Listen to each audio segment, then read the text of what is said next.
नमस्कार दोस्तों, आज मैं फिर आपके सामने पेश हूँ एक नया कहानी, एक नया किस्सा लेकर, जिसका टाइटल है प्रणाम का परिणाम।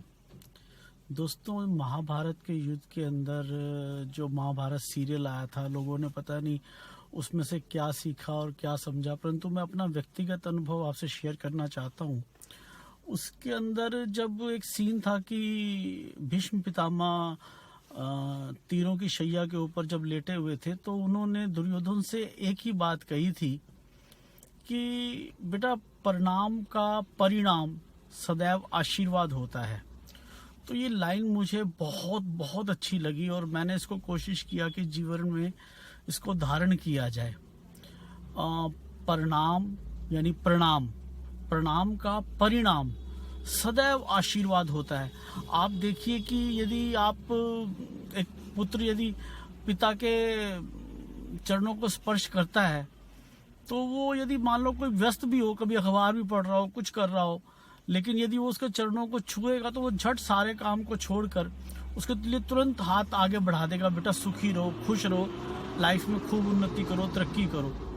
तो यानी जब भी हम प्रणाम करते हैं, और प्रणाम करना जो है हमारे ऊपर डिपेंड करता है कि हम कितनी श्रद्धा, कितनी सामने वाले की रिस्पेक्ट के साथ उसको चरण स्पर्श कर रहे हैं। वो भी उसके लिए जिस श्रद्धा, जिस विश्वास के साथ, जिस पूजनीय उसके साथ हम उनको नमस्कार करते हैं, प्रणाम करते हैं, उनका आशीर्वाद भी उन्हीं उसके ऊपर डिपेंड करता है कि हमने कितने दिल से, कितनी चाहत से उनको नमस्कार की है। उसी हिसाब से वो भी हमें आशीर्वाद देने के लिए विवश हो जाते हैं। तो यानी हमें किसी का अगर आशीर्वाद लेना है तो शुरुआत जो है हमें अपने आप से करनी पड़ती है, अपनी भावनाओं को शुद्ध करना पड़ता है। उस प्रकार से प्रभु भी यही बात हमें समझाते हैं कि फरीदा आप सवारे मैं मिले सुख होए, जे तू मेरा होए रहे सब जग तेरा होए। यानी शुरुआत हमारे से होती है। हम कितने गंदे हैं, हमारे अंदर कितनी काम, क्रोध, लोभ, मोह रूपी कितने हमारे अंदर गंद छुपे बैठे हैं, वो हमसे ज्यादा कोई नहीं जानता। तो कोशिश करना है कि हम उन सब अवगुणों को दूर करें ताकि प्रभु का इस हृदय में वास हो सके। क्योंकि प्रभु कहते हैं, रस रस गुण गाऊं ठाकुर के, मोरे हृदय वसो गोपाल। तो गंदी जगह पे तो कुत्ता भी आकर नहीं बैठता, तो प्रभु का इस हृदय में कैसे वास हो सकता है?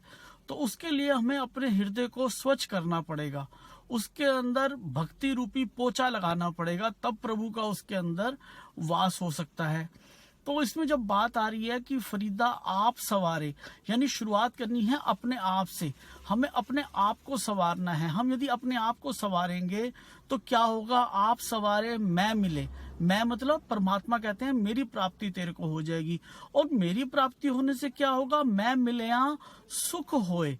तू हमेशा सारी जिंदगी क्या ढूंढता है, क्या चाहता है? सुख। और किसी से पूछो यदि तुझे सुख चाहिए तो कितनी देर के लिए सुख चाहिए? क्या तुझे 1 घंटे के लिए सुख दे दे? क्या 1 हफ्ते के लिए सुख दे दे? क्या 1 महीने के लिए, 1 साल के लिए सुख दे दे? नहीं, वो कहेगा सुख चाहिए सदा के लिए। तो फिर इसी बात के ऊपर बात आ जाती है कि जे लोड़े सदा सुख पाई, साध संगत गुरह बताई।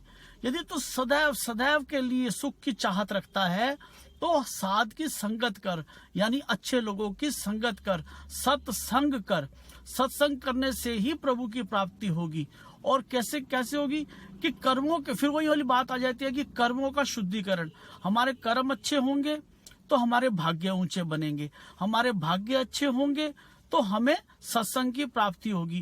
क्योंकि बिन पागा सत्संग ना लब्बे, बिन संगत मैल भरीजे जियो। यदि हमें सत्संग की प्राप्ति नहीं होती तो हमारा जीवन एक मैला है, उसके अंदर कुछ भी अच्छी खुशबूदार, कुछ भी अच्छी प्राप्ति सुगंधी नहीं है। तो सबसे पहले कुल मिलाकर कहने का मतलब यह है कि हर चीज की शुरुआत हमारे से होती है। हमें अपने कर्मों को, हमें अपने आप को सबसे पहले शुद्ध आचरण के साथ प्रभु के समक्ष पेश होना है। फिर हमें सुख की ही प्राप्ति होगी, और वो कैसा सुख? सदैव सदैव के लिए सुख। तो दोस्तों, एक ही कहावत, पूरी बात का एक ही निचोड़ निकलता है कि हमें अपना आचरण को शुद्ध करना है। जितना अधिक हम शुद्ध करेंगे उतनी हम प्रभु की जल्द से जल्द प्राप्ति कर पाएंगे। नमस्कार दोस्तों।